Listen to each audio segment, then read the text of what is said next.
My sister, Gemma, insists that I cannot be in her wedding if I bring my boyfriend, Alex, who I have been with for 5 years.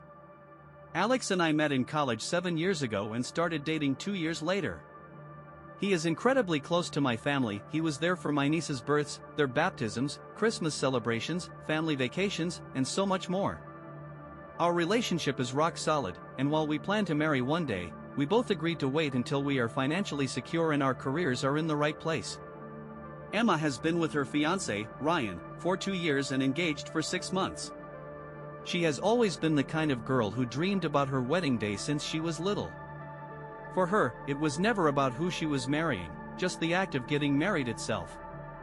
I, on the other hand, have never placed much importance on marriage.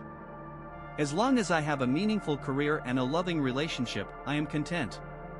At the start of Emma's relationship, she tricked me into what she called a casual dinner with her and a friend, but it turned out to be a double date with Ryan and his brother, Brad. Throughout the dinner, Brad kept making inappropriate comments and advances toward me, even after I clearly told him I had a boyfriend. The situation made me feel incredibly uncomfortable. At their engagement party, Alex noticed that Brad could not keep his eyes off me. We did everything we could to steer clear of him, but every time I have seen him since, he has been just as creepy. Emma originally planned for me, my twin sister Megan, and our 2 brothers, James and Daniel, to be part of her wedding party. The wedding is coming up next month, in early May. But last week, Emma dropped a bombshell. She told me I would not be walking down the aisle with one of my brothers, as planned, but with Brad. I immediately told her that he makes me uncomfortable and asked why she would expect me to walk with him. She explained that Ryan wanted it that way, and she was just trying to make him happy. It feels obvious to me that Ryan and Brad are cooking up some ridiculous scheme. My siblings agreed it was a bizarre request and spoke up about it, but Emma got upset and said, "It is my wedding, and I will do whatever I want." When I told Alex about this, he was upset for me. He knows Brad is not any kind of threat to him, but he hates seeing me put in this uncomfortable position. A few days later, at a family dinner at my mom's house, I brought up the situation, hoping to get some support. As soon as I started explaining how Brad makes me and Alex uncomfortable, Emma burst into tears, accusing me of trying to ruin her marriage. The whole family was confused. I tried to explain myself calmly, but Emma doubled down and announced that I was no longer allowed to bring Alex to the wedding. She told me that if I brought him, I could forget about being a bridesmaid. She gave no reason for why Alex was suddenly banned, and my siblings were just as furious as I was. They all adore Alex and think he is a far better man than Ryan. I thought Emma might come to her senses after cooling off for a few days, but she has not budged. To make things even more frustrating, my youngest brother, Daniel, who is only 19 years old, is still allowed to bring his girlfriend. Alex, who has always been kind and generous to Emma, is hurt but still supportive of me attending the wedding, even though it means he will not be there. I am furious at Emma's behavior and honestly do not know what to do. It feels like she is being completely unreasonable, and I do not know if I can even enjoy her wedding without Alex by my side. Update 1. My name is Katie, I am 25 years old, and my sister Emma, who is 31, has told me I cannot bring Alex to her wedding because her fiancé Ryan's brother, Brad, is infatuated with me. And, oh yeah, I punched Emma in the face. Let me explain. A few days ago, I wrote about how Emma said I could not be in her wedding if I brought Alex, my boyfriend of 5 years. That post has since been taken down, but things have gotten a lot worse, so here is a recap. Brad has made inappropriate advances toward me on multiple occasions, and Emma has encouraged it. She tricked me into going on that double date with him, even knowing it would make me uncomfortable. My relationship with Alex is serious, and we are planning to get married someday, but Brad seems to think otherwise. He has always been weird around me, and I avoid him as much as possible. Now, Emma has decided I should walk down the aisle with Brad instead of my brother James, as was originally planned. At a family dinner, I told Emma I would not do it. She cried and argued that she was just trying to make Ryan happy. When I pressed her on why walking with Brad was so important, she accused me of trying to ruin her wedding and said that Alex was no longer welcome at all. If I insisted on bringing him, I could forget about being in the wedding party altogether. Emma started bawling and shouting, going on about how this wedding is her entire dream and how we are all out to destroy her big day. It was honestly ridiculous, and I was over it. I finally told her, "Fine, I will come as a guest, but I am leaving right after the ceremony. I will not stay for the reception." My twin sister Megan and our youngest brother Daniel immediately backed me up, saying they would not be in the wedding party either if I was not included. That sent Emma into a complete meltdown. She began screaming at the top of her lungs, hurling insults left and right, calling me every name in the book, words like bitch, whore, and cunt. She even threw in some nasty jabs at Alex, my boyfriend, which was completely uncalled for. I had had enough and decided to walk out and let our parents deal with her tantrum. But before I could make it to the door, Emma came charging at me, grabbed a fistful of my hair, and would not let go. She was still screaming like a lunatic. I tried to get her off me, so I grabbed her hair back and yanked. That made her let go, but since she has hair extensions, I ended up pulling some of them out. I guess I also ripped out a little of her actual hair. She came at me again, and in the heat of the moment, I punched her. It was not intentional, I reacted instinctively to someone coming at me. Now Emma has a black eye, a cut on her cheek, and a bald patch where her extensions got ripped out. She is furious, especially since her bachelorette party is next week. My mom is livid with me, but my dad is not. He thinks Emma brought it on herself. Emma has been running her mouth, saying she is going to press charges against me for hitting her. I have no idea if she actually can or if she is just trying to scare me. She is also mad because Megan and Daniel refused to participate in the wedding now. She told my mom that if I apologize and agree to be in the wedding, she will let me walk down the aisle with James, one of our brothers, instead of Brad. But I do not trust her. I am sure she will pull some stunt and force me to walk with Brad at the last minute. Honestly, at this point, I feel like none of this is worth the trouble. I do not even want to go to the wedding anymore. My parents are pressuring me to do what Emma wants because they are paying for the wedding and want all of their kids to be there. Megan and Daniel told me they would support whatever decision I make, but I do not want to be the reason they miss the wedding too. Alex feels awful, even though none of this is his fault. He keeps saying he caused all this drama, but the truth is, this is entirely on Emma. She created this mess. So now I am stuck with three options. Go to the wedding as a guest. Be part of the wedding party. Skip the wedding altogether. I know my parents will be upset if I do not go, but Emma has shown me nothing but disrespect. She has insulted my relationship and made me feel like Alex and I are not valued. Once this wedding is over, I think I need to take a step back and limit my interactions with Emma for a while. Update 2. So, the wedding situation. I will start with what happened before the wedding and then update you about how everything played out afterward. First, I had no idea that my initial post would blow up the way it did. When I first shared my story, it had around 30 comments, but now there are thousands, and I have received countless messages. Some of the comments and messages I have received are wild. People have suggested things like provoking my sister to attack me again, having her arrested, or making a dramatic scene at her wedding. While some of these ideas are amusing, this is my actual life, not a soap opera or some over-the-top movie. To clarify a few things. Some people asked if race plays a role in this. It does not. My family is a mix of French and Puerto Rican. Alex, my boyfriend, is Italian. As for Ryan, my sister's fiancé, I honestly do not know his exact ethnicity, but he is just white. Others assumed I am exaggerating about Emma's behavior, but trust me, she has always been dramatic. There seems to be some confusion about my family. To clarify, I am one of 5 siblings. I have a twin sister named Megan, and we are fraternal twins. I think people misunderstood when I said there are 2 girls and 2 guys besides Emma, the one getting married. What I meant was that all 4 of us siblings were originally supposed to be part of the wedding party, walking down the aisle together. I kept referring to Megan as my twin instead of sister to avoid confusion with Emma, but I guess that backfired. Emma is the second oldest of us siblings.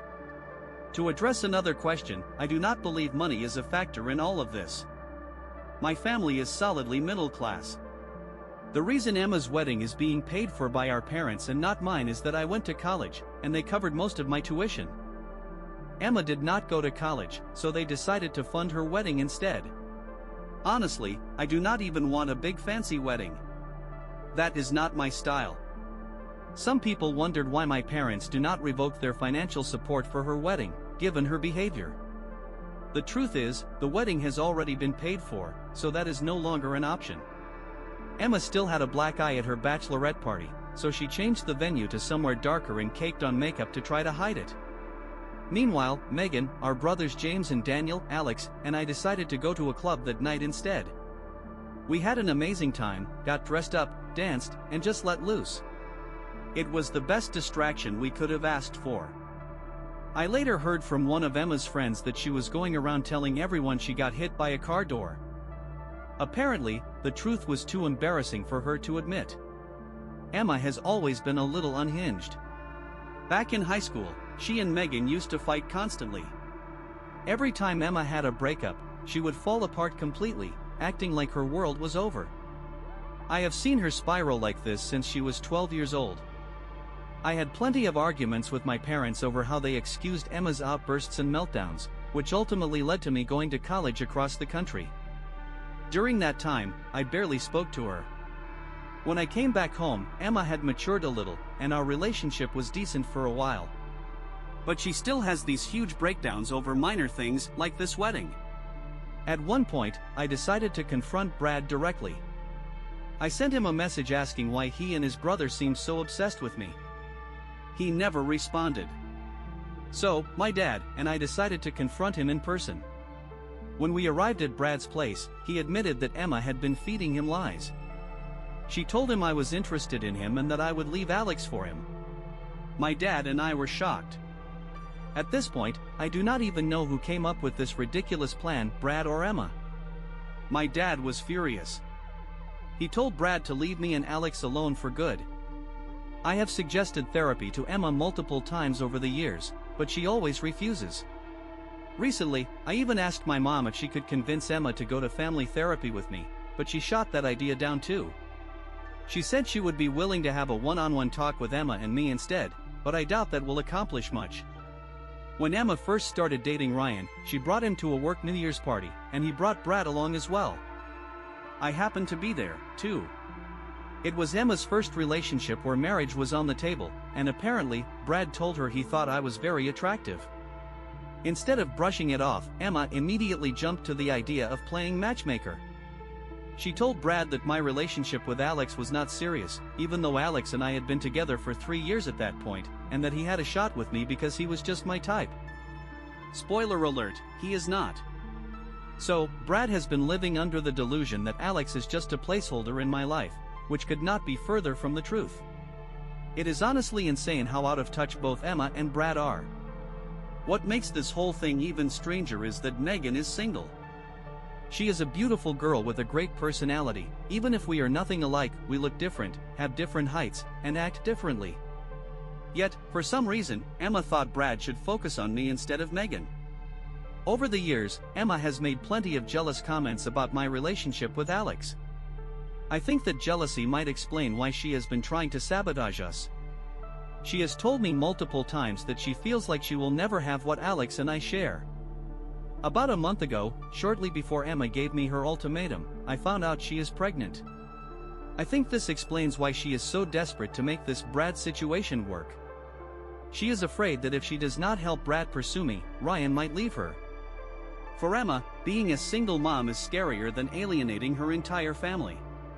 It is still early in her pregnancy, so she has other options, but for whatever reason, she is determined to go through with this. When we talked about all of this, I lost my patience. I snapped and told her something along the lines of, "It is pathetic that you date anyone who gives you attention, and yet you still cannot manage to find a good relationship like I have. You will probably be divorced before you even give birth." Yes, it was mean. I was angry and wanted to say something even worse, but I held back. Despite everything, Alex insists we should still go to the wedding. He says that he does not want to be the reason I lose my relationship with my family, even though Emma has been putting him through hell.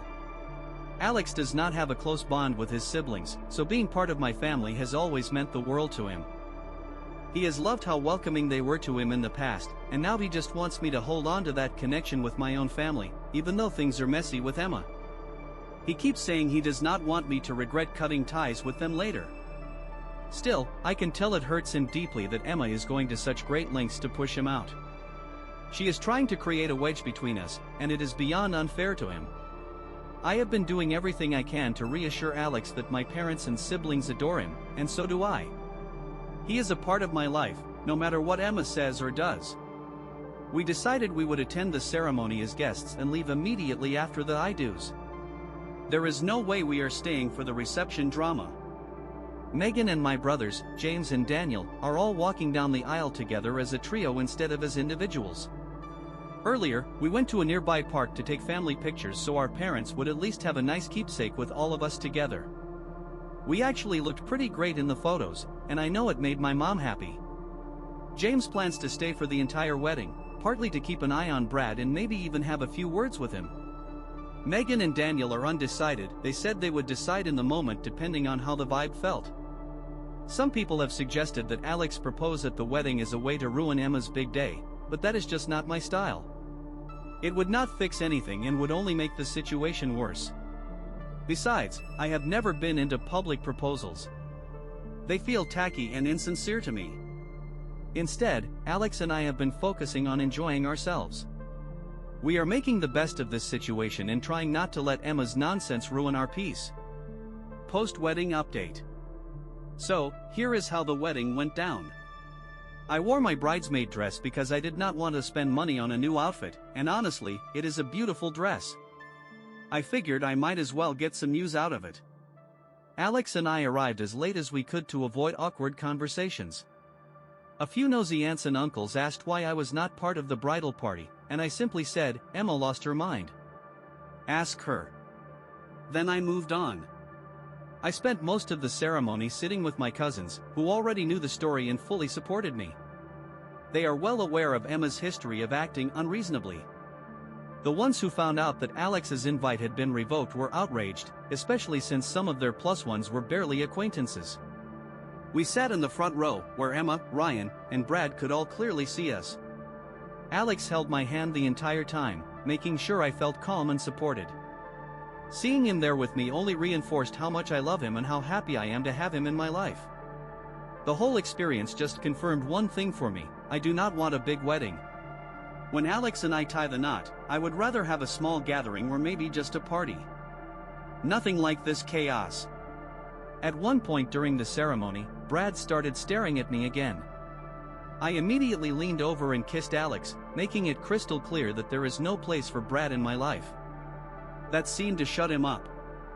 As soon as the ceremony ended and the wedding party walked back down the aisle, I said goodbye to the family members who deserved it and left. Alex and I went to a bar, danced the night away, and had the best time together.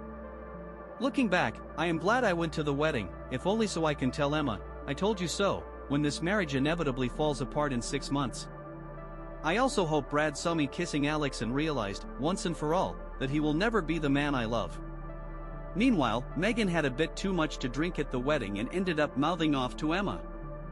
I did not ask her to say anything, but knowing Megan, she would have done it anyway, drunk or sober. Daniel, on the other hand, spent most of the night telling everyone in the family what really happened. He made sure everyone knew about Emma's tantrum and how she banned me from the bridal party. James did confront Brad during the reception, but I do not know what was said. I did not press for details, I just know he stood up for me. Honestly, I feel sorry for Emma. She has trapped herself in a situation with someone who, from my perspective, is a subpar, bottom-of-the-barrel guy. Brad has absolutely no redeeming qualities that would make anyone jump through these hoops for him. His personality is as flat and unremarkable as an old, worn-out sandal. I wish Emma had more respect for herself and higher standards in choosing a partner. I do not know much about her relationship with Ryan. I hope he is not abusive, but who knows? Maybe they are truly in love. Maybe he is using her. Whatever the case, she is now tied to him for the next 18 years at least. This marriage does not seem like it will last, but I guess only time will tell. While I can somewhat understand Emma's fear of being a single mom, it does not justify her actions. My brother James is a single dad, and he is doing just fine raising his child. It is hard, but it is not the end of the world. I do not plan on speaking to Emma for a while. At this point, I need a break from all of her drama. As for what was going on with Ryan and Brad, I still do not have clear answers. When I tried to pry, they danced around the subject, refusing to explain why they were so determined to put Brad in my path. Honestly, I do not care anymore. Whether Ryan was serious about Brad's ridiculous obsession or just going along with his brother's delusions, it does not matter. Those two men are either the product of neglect or way too much coddling. They give off the vibe of guys who never quite grew up. On a brighter note, Alex and I had already planned a summer vacation, but now I am thinking about extending it. Who knows? Maybe we will get married in France just for fun. Anyway, thank you to everyone who supported me through this chaos. I know the ending is not as dramatic as some of you might have hoped, but life is not a movie, and I am just trying to move on. I do not expect an apology from Emma or anyone else involved. At this point, I am not interested. I just want peace and happiness in my life without dealing with any more of this nonsense. For now, I am just grateful that I have not received any more messages from Brad or even my mom. I have Alex by my side, and that is what matters most. He is the love of my life, and I could not ask for a better partner. If there are any lingering questions I missed, feel free to ask. A lot of your comments made Alex and me laugh, and that brought some much-needed levity to this whole mess. Story 2. How do I, 24M, convince my dad, 52M, to stop forcing a relationship with his wife, 38F, not my mother? When I was 14, my mom passed away. We were incredibly close, and her death hit me harder than anything I have ever experienced. To this day, I still miss her every single day. My dad moved on so quickly it felt unreal. Just a month and a half after my mom passed, he was openly dating his current wife, Lisa. I have always suspected that he was cheating on my mom, though I have no proof. 4 months after my mom's death, Lisa moved into our home. Then, 9 months later, they announced their engagement on my birthday, of all days, as if it were some kind of gift for me. I did not take it well. I made a scene, threw the cake they got me, and walked out. I disappeared for a few days, and they almost filed a missing persons report before I returned. After Lisa moved in, they started erasing all traces of my mom. They got rid of pictures, personal belongings, and anything that reminded me of her. I managed to save a few things by hiding them, but they would not let me celebrate her birthday or honor her memory in any way. They also tried to force me to call Lisa Mom. I refused every single time. Whenever I called her by her name, they ignored me. Lisa even introduced herself to others as my mom, and I would correct her immediately. Eventually, I stopped talking to Lisa altogether unless it was absolutely necessary, and even then, I kept it to one-word answers. My dad hated this and would get angry whenever I refused to acknowledge Lisa as my mother. He expected me to introduce her as mom or refer to her as such, but I could not bring myself to do it. When I was 16, they told me I was ruining their family dynamic and that they would not speak to me until I could act like part of the family. In response, I gave them the silent treatment for 2 weeks. By the 15th day, they finally caved. The moment I turned 18, I left for college and went low contact with them. I rarely visited or spoke to them, and honestly, it was a relief. At 21, I got engaged to my now wife, Claire. She understands the strained relationship I have with my dad and Lisa and has always supported my boundaries. When my dad and Lisa found out about my engagement, they lost it. They had no idea I was even seeing anyone, which was probably because I kept my personal life private from them. Lisa took to social media, writing this elaborate post about how she was excited that her son was getting married and how she could not wait to become a grandma. That post was the last straw for me. I made my own post, clearly stating that I am not and never was her son and that she would not be a grandma to my future children. My dad was furious, saying I was disrespectful and embarrassing her. I asked him who he thought I was disrespecting because the only mother I ever had was gone, and on the day she died, I felt like I lost both of my parents. That was 3 years ago. Since then, we have been in very low contact, which has been better for my mental health. Now, Claire is 8 months pregnant, and out of nowhere, my dad and Lisa showed up at our house. I never gave them our address, so I was shocked. They said they wanted to talk and meet Claire. I told them to leave and go back to wherever they came from. Apparently, my dad and Lisa have decided to move to my city and state. They told me they wanted to be closer to us and repair the relationship that they believe still has a chance. Lisa said she misses her son and wants to be a better mom and grandma. Hearing her say those words made my stomach turn. I looked them both in the eye, told them they were delusional, and slammed the door in their faces. A few days later, I found out they bought a house just 5 minutes away from ours. This is all way too much for me to handle.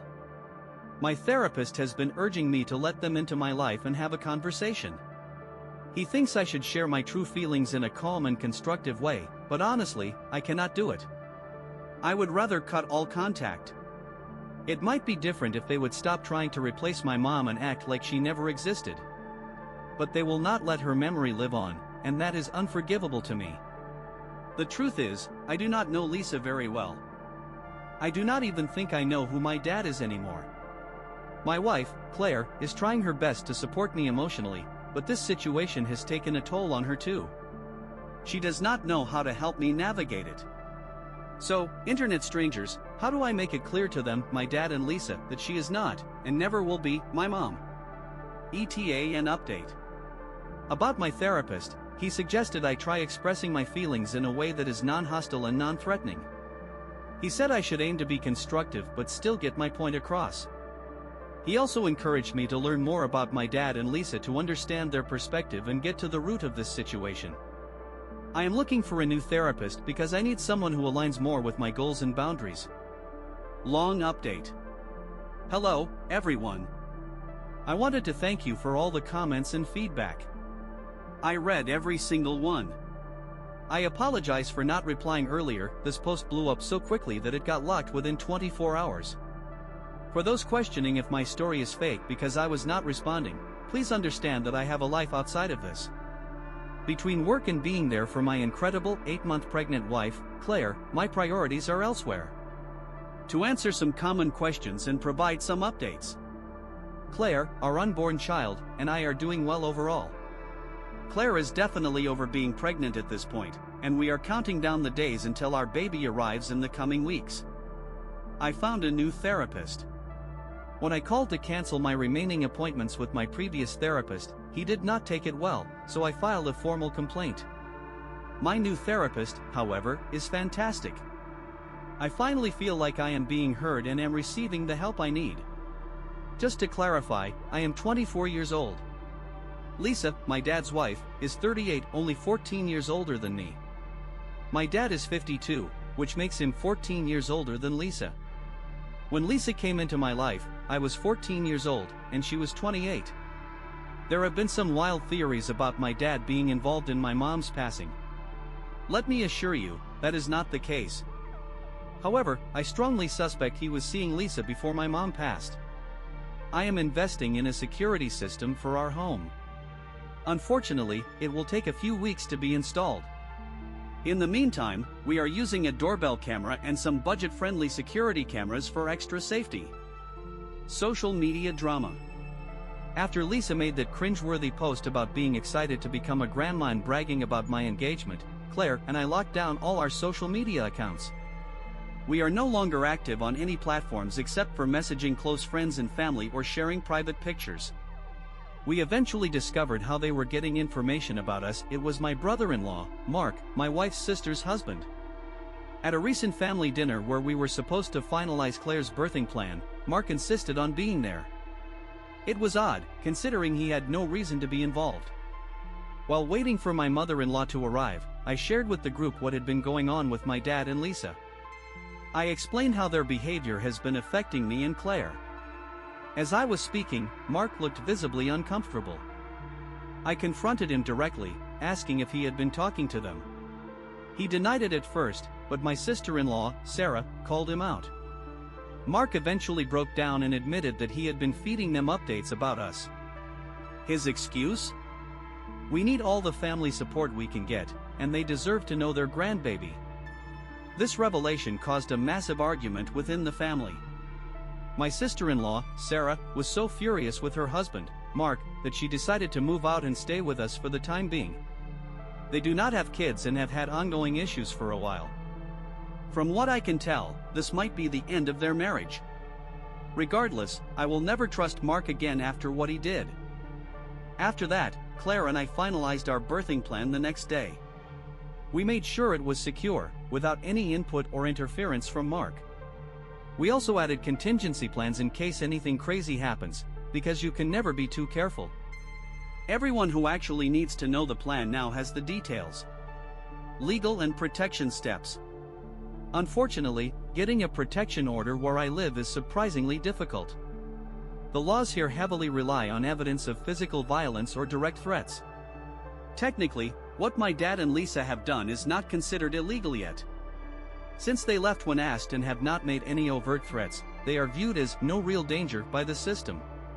On top of that, because Mark gave them my address, it is legally considered fair game for them to show up. That has been frustrating to accept. Grandparents' rights. When it comes to grandparents' rights, they only apply in cases where my wife and I lose custody or are deemed unable to care for our child. Thankfully, that is not a concern for us. If anything ever happened to us, my mother-in-law and father-in-law would step in to care for our child. Housing situation. Moving is not an option for us right now. Claire and I recently bought our home when interest rates were low, and her parents helped us with the down payment. The house is not huge, but it is perfect for our little family. It is cozy, practical, and a place we feel safe building our future. My dad and Lisa. One thing I have learned recently is that my dad and Lisa are unable to have children. I am not sure whether the issue is on her side, his side, or both, but it is clearly something that has deeply affected them. This might explain why they are so desperate to be involved in our child's life. Unfortunately, that desperation does not excuse their behavior. Letter to my dad. I decided to lay everything out in writing. I wrote a detailed letter to my dad explaining exactly why I want no contact with him and Lisa. I told him how I feel about what they have done over the years, made it clear that Lisa is not my mom and never will be, and stated that if I ever consider giving them another chance, it will be entirely on my terms. In the letter, I defined my family as Claire, myself, and our future children. I made it explicit that they are not to contact me or Claire in any way unless it is through our lawyer. Any information they want to share will have to go through him first, and he will decide if it is worth passing along to us. I outlined that they are not welcome around us at all, whether at our home, our child's school or daycare, family gatherings, birthdays, holidays, barbecues, or even in public. They are to act like we do not exist and give us space. If they violate this boundary, they will receive a follow-up letter, which may escalate to a formal protection order if necessary. The letter was long, thorough, and carefully reviewed by our lawyer. After my wife and I signed it, our lawyer also signed it, and it was notarized. We made several legal copies for our records. To ensure delivery, my lawyer used a private courier service to hand-deliver the letter. The delivery was documented with a signature of receipt and video evidence. So far, they have complied, and there have been no further incidents. Moving forward. Right now, my focus is on Claire and our soon-to-arrive baby. I am trying to prepare myself as best as I can for fatherhood. I know exactly how not to be a father, so I figure that is a good starting point. Thank you to everyone who offered advice and support. If there is anything else I should be doing or thinking about to protect my family, please let me know.